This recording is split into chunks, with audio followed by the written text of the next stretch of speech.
What's going on, everyone? Taylor Cowles here from CLNS Media.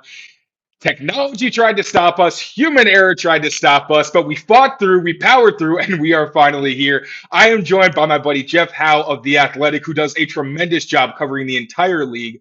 But considering it's been a literally nonstop week for the Patriots, I figure we might as well get somebody on who has a good grasp of what's going on, not only with the past, but league wide, to get some idea of how the Patriots are moving forward now out of the Belichick era into the Jerod Mayo era. But before we get into some breaking news from last night, Jeff, how are you doing? Are you sleeping? Are you taking care of yourself? What has the past week or plus been like for you? Uh, Definitely not sleeping. It's debatable on areas of where I'm taking care of myself or not, but I'm here. I got just enough energy to get us through this, so I'm looking forward to it, and I appreciate you having me. Appreciate you being on, brother. All right, so like I said, some breaking news. We're going to try to hit this stuff in chronological order because if we don't, I think that I will start confusing myself. But we got to address this one first. Bill Belichick, just days after the Patriots, obviously they part ways mutually. They announced Jerod Mayo as the new head coach. Then soon after, Belichick takes his first coaching interview with the Atlanta Falcons. I feel like when news came out that there was some interest from the NFC South, it seemed like the Falcons are probably the best fit for him in terms of where they're at, both money wise, draft pick wise, roster wise, all those things. Could you give us some insight into what you know about this situation and maybe how great a fit the Falcons are relative to some other teams that might be looking for his services? Well, I think that the number one thing you have to look at is where is Bill Belichick's easy or best path, the most conducive path to 15 wins going to be. I mean, he wants that wins record, and I think that's the priority. So certainly take some pretty obvious teams off the table. I think the Falcons are ready to win just enough now. I'm not going to say they're going to be a Super Bowl favorite or contender if Belichick gets there, but that's an extremely winnable division. They've got a pretty good chunk of offensive talent. If they get the quarterback situation right, whether it's a draft pick like Jaden Daniels, or if they can get some decent play out of a veteran to come in and just sort of be a point guard with all of that material around him. We know, I mean, we saw, certainly you have with, covering him as closely as you did last season, the guy can still coach defense. Yeah. And it's not going to take a lot to get in there and leave his mark in the NFC South. So if these two bigger jobs in the NFC East don't happen to open up, I think Atlanta is probably the best fit. The Chargers could still be a wild card. And, I think everybody would say, oh, what about the money? Belichick doesn't need to make any more money. He needs a path to 15 wins. And right now, Atlanta is probably looking like the best path unless something else opens up here in the very near future. The part of me that's still, I feel for Belichick, I just want, and the Falcons, just to actually be able to take advantage of the talent they have. Jaden Daniels, get him on that team.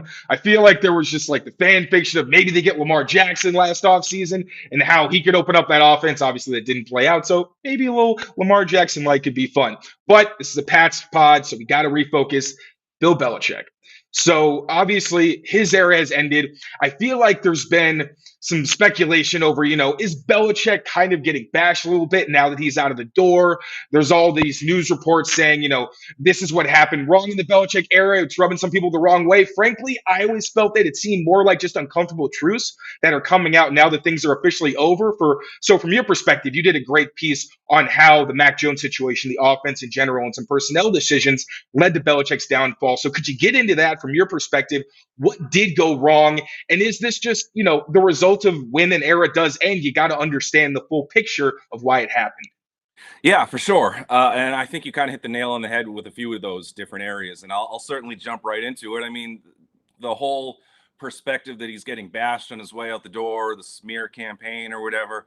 Look, I've seen some of my Twitter mentions. I know how people feel about the story I wrote over the weekend. I get that. But all I did was lay out a series of factual events and stuff that I had been working on for a considerable amount of time, and really going back to before it even looked like Belichick's job was truly in jeopardy. So these are not things that, Belichick got fired and I just all of a sudden picked up the phone and found some people who I knew would say certain things to fit the story. No, this is stuff that was well reported for a long time. I can't speak for any of the other stories that have been out there, but As it related to Belichick, I mean, it's all a lot of the same stuff is pretty obvious. You know, not having a succession plan for Tom Brady, Rob Gronkowski, Josh McDaniels. Those were major flaws against his resume. And then the draft results over the past decade have been really, really bad. And there's been some, some sprinkled in picks here and there, but it's not even just the draft results.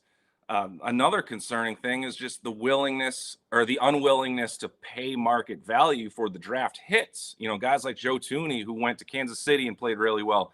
I know Trey Flowers had some injury luck, misfortune after he left, but I mean, this was a guy who played at a very high level, was a great locker room guy, didn't want to pay him. And there are other examples of that. And, I think that has kind of shown how the game has changed. You know, when Kraft hired Belichick in 2000, as Kraft has said a million times, he really admired how much Belichick had an understanding of the salary cap. And that was when the salary cap was like 5 years old. So there was an unwillingness around the league to really get into the smaller details of the salary cap and all that stuff. So Belichick had an early understanding of it. But the part of the downfall, I think, with that particular area is his unwillingness to pay wide receivers, defensive ends, offensive tackles, and since Brady left, quarterback. And those are just non-negotiable areas. You need star power there. And when you're picking later in the draft, you don't always get, the best kick at the can to fill those needs. But when you have them, you got to pay for them. Mm-hmm. Or if you don't have them, you get creative, like a Miami Dolphins team going out and getting Tyreek Hill, or the Eagles getting AJ Brown. You have to invest in those key areas. And I know it's easy to kind of look at the Eagles right now and say, oh, well, where has that gotten them? Just a year ago, they were playing in the Super Bowl and they had 70 sacks. And it was because they were paying defensive ends and edge rushers who could get after the quarterback. They had just invested a first-round pick in Devontae Smith, a first plus basically for AJ Brown. And they weren't afraid to, and they had such a conducive area of, a roster that was conducive to developing a quarterback and then paying Jalen Hurts. That was a really good model. And Belichick has really failed in that sort of area. Mac Jones specifically, it started off well, as we all know. Not having a succession plan for McDaniels was just an inexcusable mistake. And the relationship between Belichick and Jones was in a really bad place, and it had been in a really bad place. And when you're the head coach, it's on you to try to find a way to get that to a better place. Mm-hmm. I understand the fan base isn't thrilled with what Mac Jones has, turned into on the field, off the field, however you want to spin it. There are going to be areas that you don't like about the quarterback. And you can sit there and you can say, well, toughen up or be more of a leader or be better at this, this, and this. But the coach has to meet you halfway. And that wasn't necessarily the case. I mean, each party has their own areas where you can find faults. When you're the coach in charge of this entire operation, you have to find ways to put your players in an area to succeed. And that was so instrumental for Belichick's reign for 18 plus years during the height of the dynasty, where he found ways to put his guys in positions to succeed. And he did everything to really help Mac Jones fail over the past 2 years. And ultimately he's out of a job as a result. And I know there's been some criticism also for the Krafts where people are saying, oh, they're starting to get involved, they're interfering more, whereas we've known this to be Bill Belichick's operation and the Krafts keep a distance. I have an issue with that because I think the best argument you can make is maybe the part of Jerod Mayo's contract that stipulated that he was a succession plan. Maybe that rubbed people on the coaching staff the wrong way. I think you could debate whether that was the right move or not. But beyond that, I feel like their interference has been pretty understandable. There was a whole Matt Patricia thing where it sounded like Belichick was kind of trying to groom Matt Patricia to maybe take over for that, just from what it sounded like, where he wanted him to become the next offensive coordinator and seemed like he wanted Matt Patricia to have more say in personnel. And the Kraft stepped in and were like, no, we're going to stop this. We saw how that worked. I don't want to continue to put any stock in this. We're going to go with Bill O'Brien. So do you think that the Krafts are becoming more involved than usual in a negative way? Do you see that as something that could maybe continue into the Mayo era? Or do you just think they were trying to save, Robert Kraft kept saying, we are the custodians of this asset. Do you think they were just trying to start correcting the ship before it went all the way off course? Yeah, I just think that everybody around here was so used to it being one way for such an extensive period of time that when it looks or gives off the appearance of change, people are going to be skeptical, and I get that. Speaking to head coaches or general managers or high-ranking members of organizations around the league since I've kind of moved into this NFL role over the past 3 years, there's a very real understanding of everybody's got their role. And if you're not winning on the field, you become culpable or you become more of a target for the person who's paying you or who's your immediate boss within that organization. I speak with people who lose their jobs, at the end of the season, middle of the season, whatever, and they just more often than not, they're like, "Hey, this is just what we signed up for." It's the harsh reality that if you don't win, if you don't produce the results that you're expected to get, you're paid very well to get. So they're going to try to find somebody else to do that in place of you. And so that's just sort of a long-winded way of me saying that when you own the team, you can do whatever you want. I mean, that's you put yourself in that position where there's nobody above you. And there are now, don't get me wrong, there are owners who do too much, and that's very obvious. And we don't need to go through the list. I mean, everybody kind of knows who those guys are. There are owners who don't do enough, and that's also a problem. I mean, I'll speak to somebody and be like, "Oh yeah, I haven't seen ownership around here in a month or weeks," or you're looking for some direction and it's just nowhere to be found. So you got to find a happy medium. You got to find what works. And I think when the offensive situation failed as spectacularly as it did with the coaching decision to have Matt Patricia call the plays after or during the 22 season, Robert Kraft was well within his right to step in and say, "I see where this is going. I don't like it, and it's time to fix it." I think that's completely valid. And Bill Belichick is the main one and always has been the main one to say, I'm in charge of everything. Everything comes down to me. He's the one making the final decisions. And as Robert Kraft said in his final press conference with Bill, everybody needs someone telling them no. There needs to be checks and balances. It felt like his way of politely saying, like, yeah, Bill was starting to kind of put my franchise in a way I didn't like, and we had to move on. We are going to transition into the Mayo era, but first, got to pay the bills. Quick word from our friends at FanDuel. We'll be back. NFL season is wrapping up, and there's still time to get in on the action with FanDuel, America's #1 sportsbook.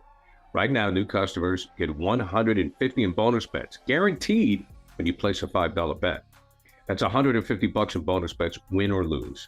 Now, the app is so easy to use, and there are so many different ways to bet, like live same-game parlays, find bets in the new Explore tab, make a parlay in the Parlay Hub, the best way to find popular parlays, and more.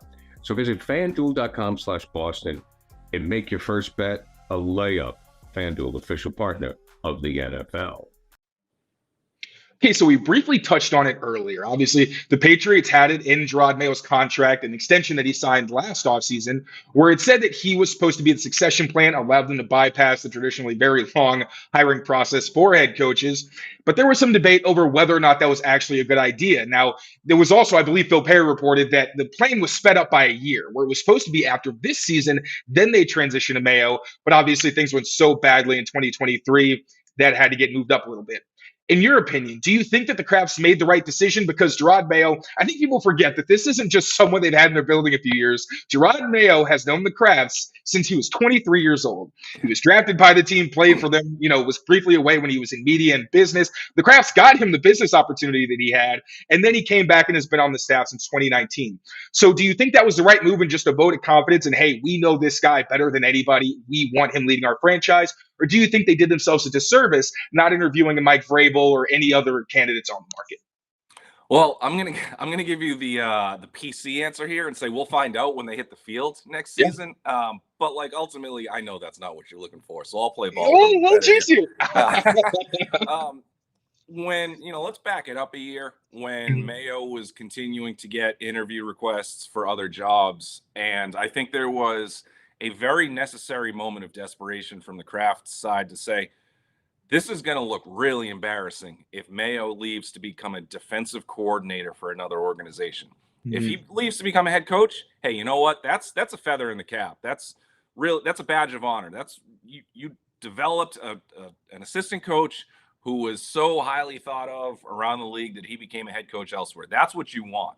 But when you've got Belichick not giving Mayo the DC title And then other teams are saying, hey, we'd like you to be our DC, and the Patriots can't block him from those interviews. If they lost him that way, it was not going to look good for the organization. And I think Kraft recognized that sort of a different type of challenge as to trying to keep Josh McDaniels in prior years, where it's like, okay, I don't want to lose yet another coach, let alone somebody who I have a deep appreciation and admiration for.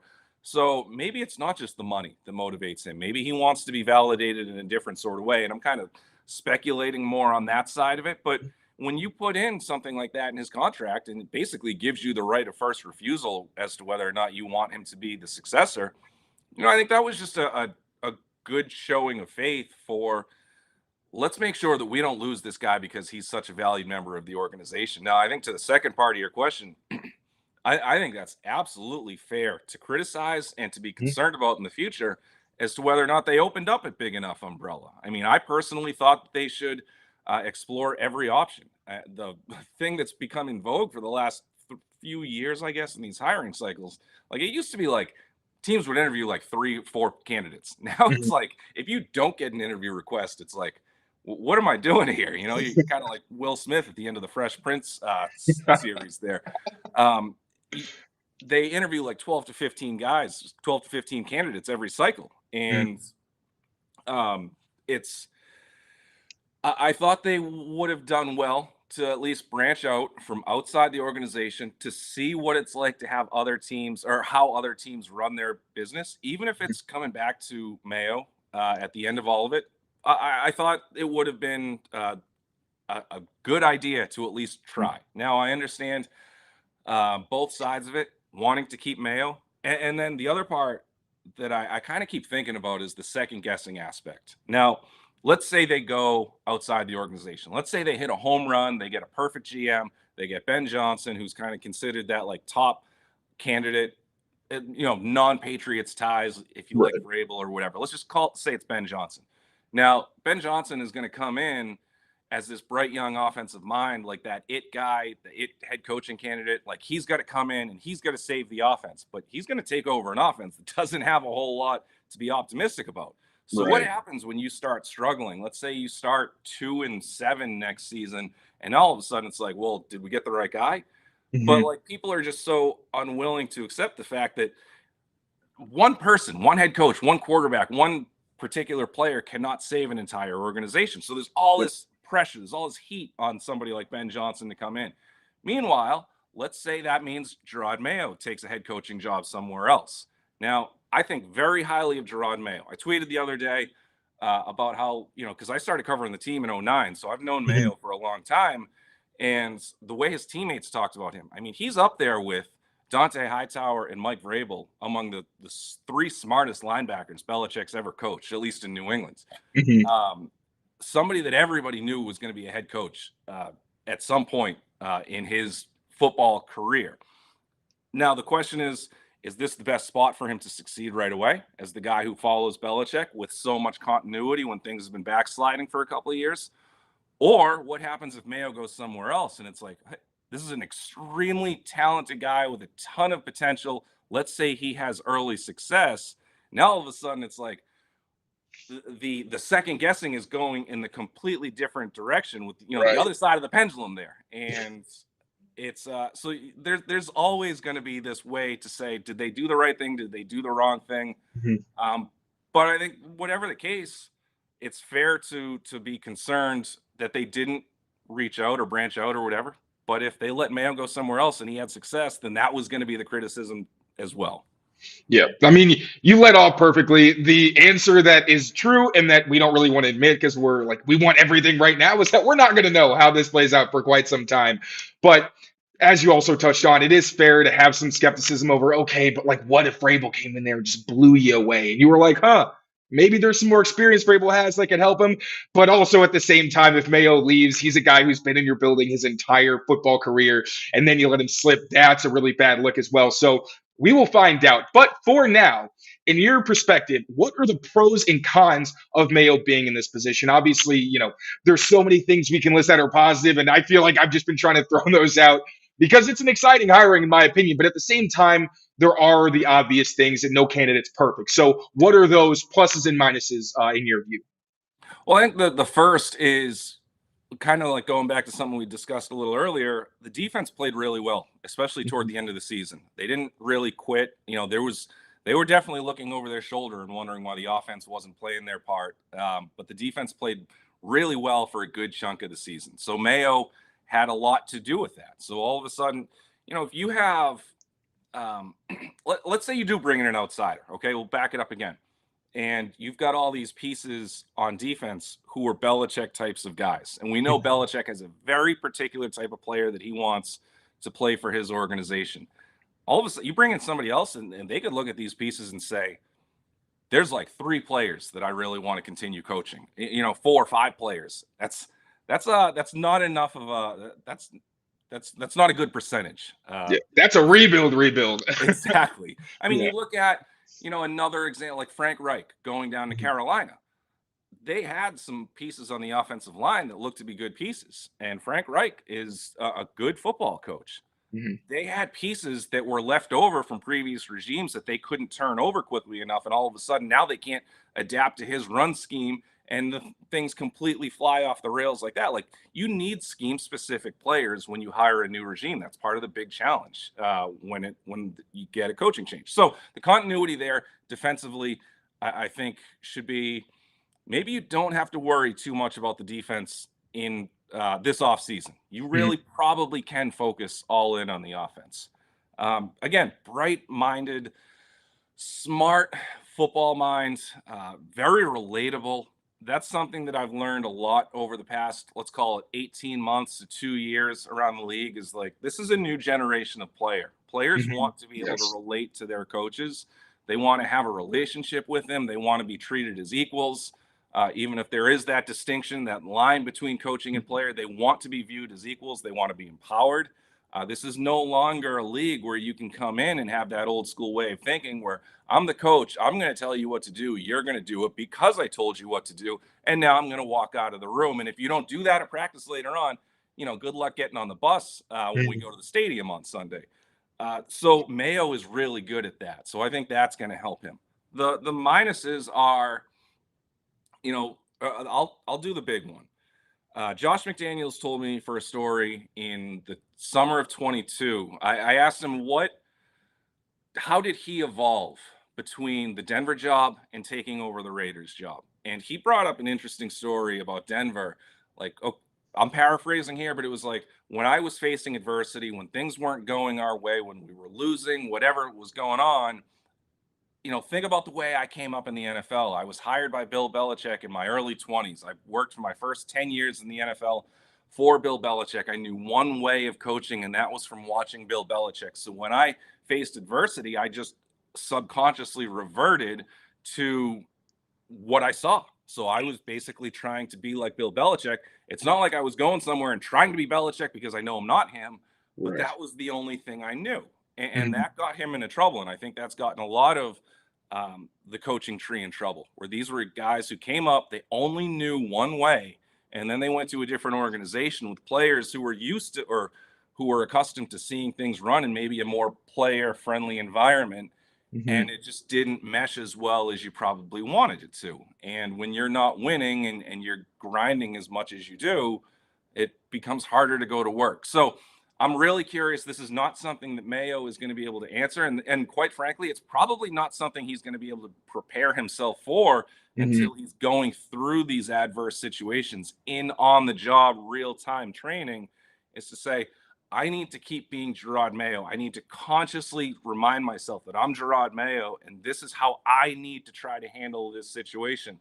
Because if he steps outside of who he is as a person, which is what has gotten him to this stage in his career, why he's been so successful, if he gets outside of that, then he can start getting himself into trouble like previous Belichick disciples. Yeah, if you want to be an optimist, you could hang on that, players mention how even though the season was tough, Mayo was the guy who energized them and didn't want to practice. He gets you to want to practice. You can hang on to that if you want, but at the same time, there's nothing like being the guy who's actually in charge, the one who's running the entire team and having to answer to a whole meeting room and get those guys on board. So that's absolutely fair. Hopefully they won't have to deal with anything like they did last season, but it's the NFL. You truly never know.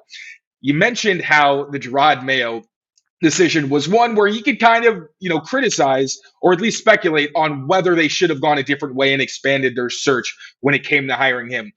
Patriots, apparently, Belichick wasn't the only one zigging when everyone else zagged because he made another decision that people can fairly, have some questions about. It was reported that they may wait to hire a general manager until after the draft. Now, they could always still bring somebody in to kind of have that focused voice. But I'm curious from your perspective, because it sounds like Matt Groh and Elliot Wolf are going to be at the forefront. There's other people who are going to have input. I believe it was reported that Jerod Mayo will also have some input into the player personnel side. How is this going to work, though, from what you know about the organization? Because it is unorthodox, and I understand why there was immediately outrage over the possibility of not having a GM, although the Krafts have never had a general manager in their 31 years of ownership. Yeah, real interesting the way that this is kind of shaken out. Now, I think when they hired Mayo within 24 hours of Belichick's farewell press conference or his address to the media on Thursday, and then they hired Mayo basically by Friday morning, that was a declaration that they're going to keep continuity here. So you can take probably a good chunk of well-deserving GM candidates off the board because you need that guy to come in and to really mesh well with Mayo right off the bat. And you certainly don't want a situation where all of a sudden, you bring in a guy who's not used to working with Mayo, and now there's a power struggle. And, Right. that may not happen right off the bat, but again, there's going to be adversity next season. They're going to lose probably a few games in a row at some point. Now, does the GM start going upstairs saying, hey, you know what? I wanted this player. I wanted this guy on the field. I drafted him. I don't understand why he's not getting the playing time. That's not on me. You can't have that. That's not conducive to winning in any organization.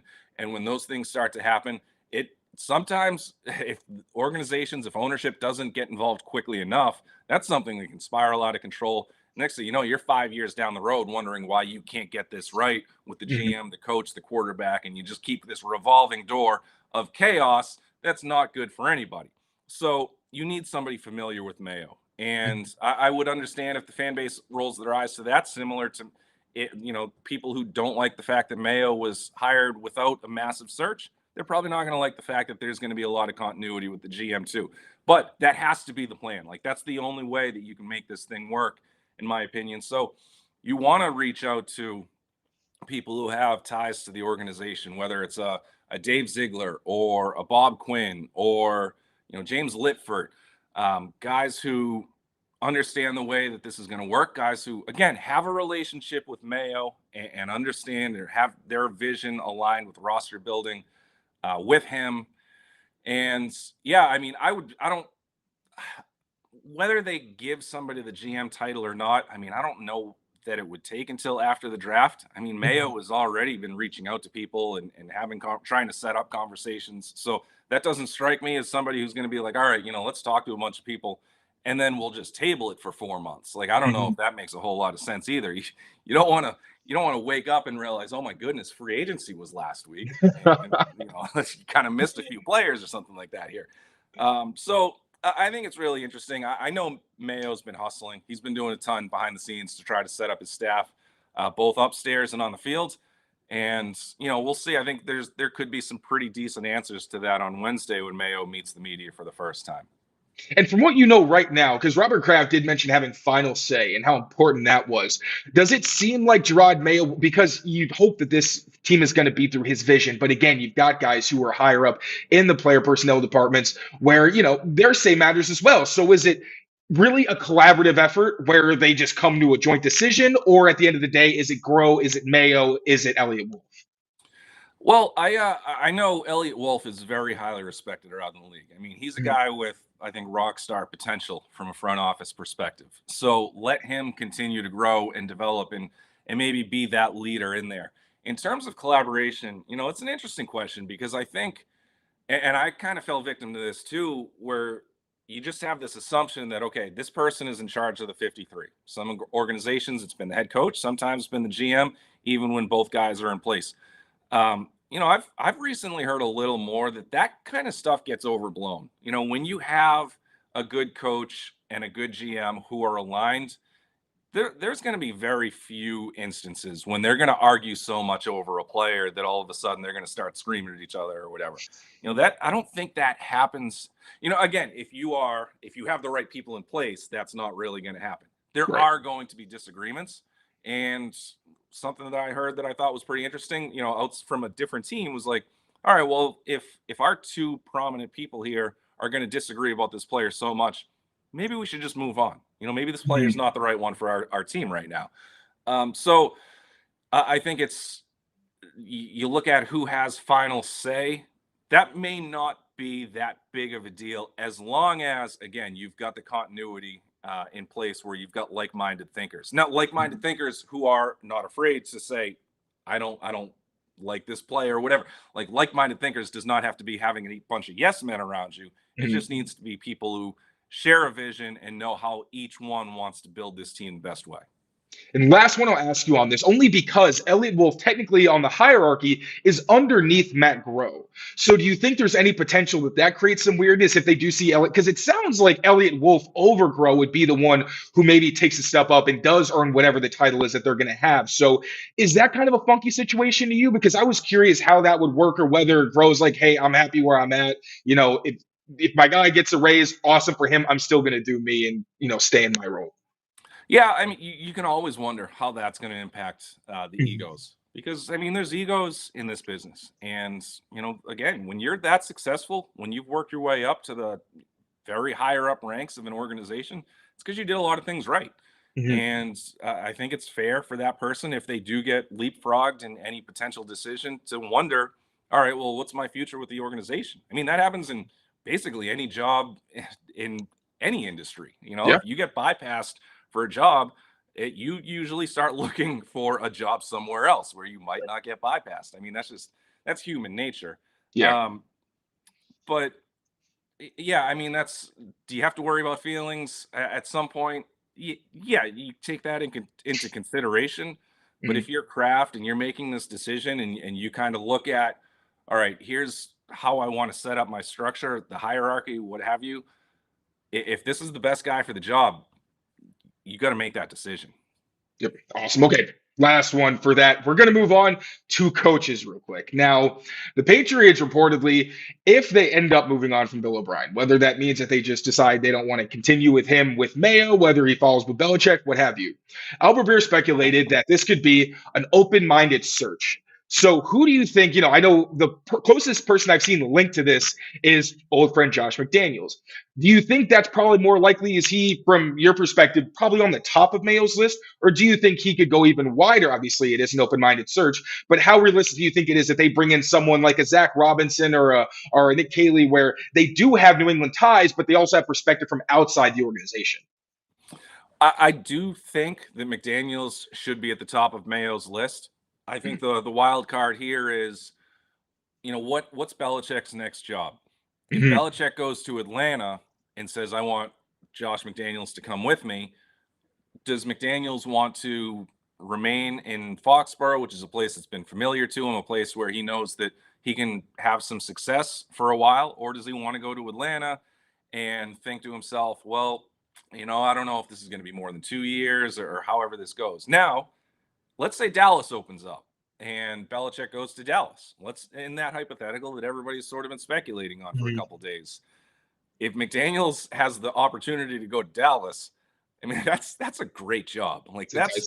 They're going to be immediate Super Bowl favorites if Belichick winds up down there. So I would certainly understand why McDaniels would take Dallas over New England if again, all these stars align, that opportunity presents itself. I think another interesting situation too is, if Belichick really is only in this for 2 years and those 15 wins and whatever that happens to take, ownership is going to look at this and say, I'm taking a risk because I'm hiring a coach who's about to turn 72, might only be here for 2 years, maybe a max of 3. What's going to be the plan beyond that? And if you're McDaniels and you sit there and say, well, the chances of me getting a third head coaching job right now are slim to none. And none is kind of the favorite in that category right there. But if he goes with Belichick and they have success for a couple of years and Belichick retires and Belichick says, hey, I want you to promote Josh, give him the chance to keep this thing going. Yeah. Now, all of a sudden, McDaniels does have a really good path to that third head coaching job.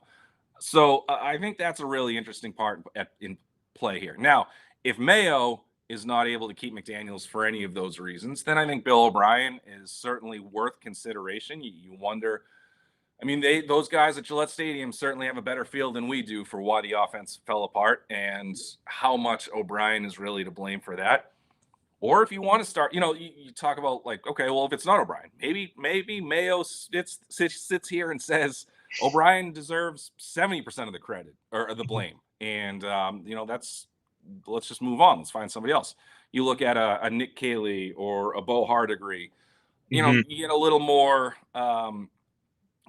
outside the comfort zone. Maybe you look at whatever happens with Kellen Moore. I mean, if Moore doesn't get a head coaching job, which a few months ago seemed unfathomable. It seemed like he was going to be on the short list of a lot of these jobs. Now all of a sudden Staley's gone. And if Moore doesn't get the Chargers job or a job elsewhere, he's going to need to be an OC. So maybe you go to Kellen Moore and you run the risk of saying, hey, you know what? If he runs a good offense for a year, we're doing the same thing a year from now. But go back to an earlier point. That's a feather in the cap, in my opinion. Or maybe you look at like a Liam Cohen, who came from the Sean McVay system and is down at Kentucky now. Maybe you make that call. Like if you want to try to bring this offense into a different type of era, try to get a little more creative. But I think with every move that we've seen made so far, and only one is technically beneficial with the Mayo promotion, but we've seen a lot of reasons to believe the continuity is going to be a big part of this process. So I think it's going to start with McDaniels and those in-house types of candidates. That makes sense. And we don't even know yet what Mayo's offensive style is. That's one thing I want to ask him tomorrow is your philosophy like, all right, you're a linebacker, you'd assume it's like maybe exotic smash mouth where, you want to run the ball, but you also want to have the flexibility to pass? Because we know Bill O'Brien, he'll run the ball, but he's more of a pass-minded guy where he's trying to throw the ball. We saw with Zappe. I thought he was going to start running the ball 40 times a game. He's like, no, we're still going to let Zappe sling that thing until he literally proves us that we have to go on to the run game. So another interesting point. Last thing I want to bring up with you. Now, this is the first reports that we've gotten about actual interviews. So yesterday it was reported that not only did Tem Lukabu have an interview for the defensive coordinator spot, which is now vacant because that was Mayo's de facto role. We also found out that Steve and Brian Belichick, it was assumed they might follow their dad wherever he goes, but they have been offered the opportunity to stay with the team. Now, Steve and Mayo have a close relationship. They spent a lot of time together when Mayo was a player and was on injured reserve. Then when he joined the staff, the two worked together to basically run the defense where Mayo was the coordinator and Steve was the play caller. So they have a really tight bond. Would make sense for him to stay than Brian is the safeties coach. We also heard that Marquise Williams, a special teams coach for the Falcons, they requested an interview. They didn't get it yet. I believe he actually had an interview request blocked when the Giants wanted to talk to him. But how do you see that part of the staff filling out, like the defense and the special teams, where it seems like a lot could go on? You could lose guys, you get special teams. You're well within your right to just say we need a clean slate because for 2 years it has not been working. So for that, one thing I also want to bring up for Lukabu is the fact that he does now satisfy the Rooney Rule. So it could be a similar situation to Adrian Clem last year where you bring him in for the offensive coordinator job, but who you actually want, and he's interviewing for a position coach job, which could be linebackers or what have you. So what was your reaction to some of the news yesterday in terms of who they interviewed and who they're trying to interview so far?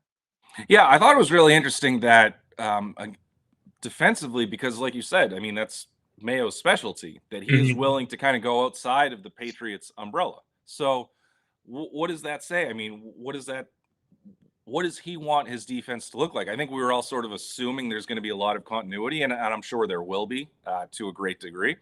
But if you do bring in somebody from outside that sphere, what direction is that going to head? So I thought that was really interesting. I don't have the same intel. I'm not saying this. I've gotten in trouble doing this before. As far as like bringing in Steve Belichick, I don't have the intel that that's a possibility. I'm not refuting that report is what I'm trying to like cover my bases as.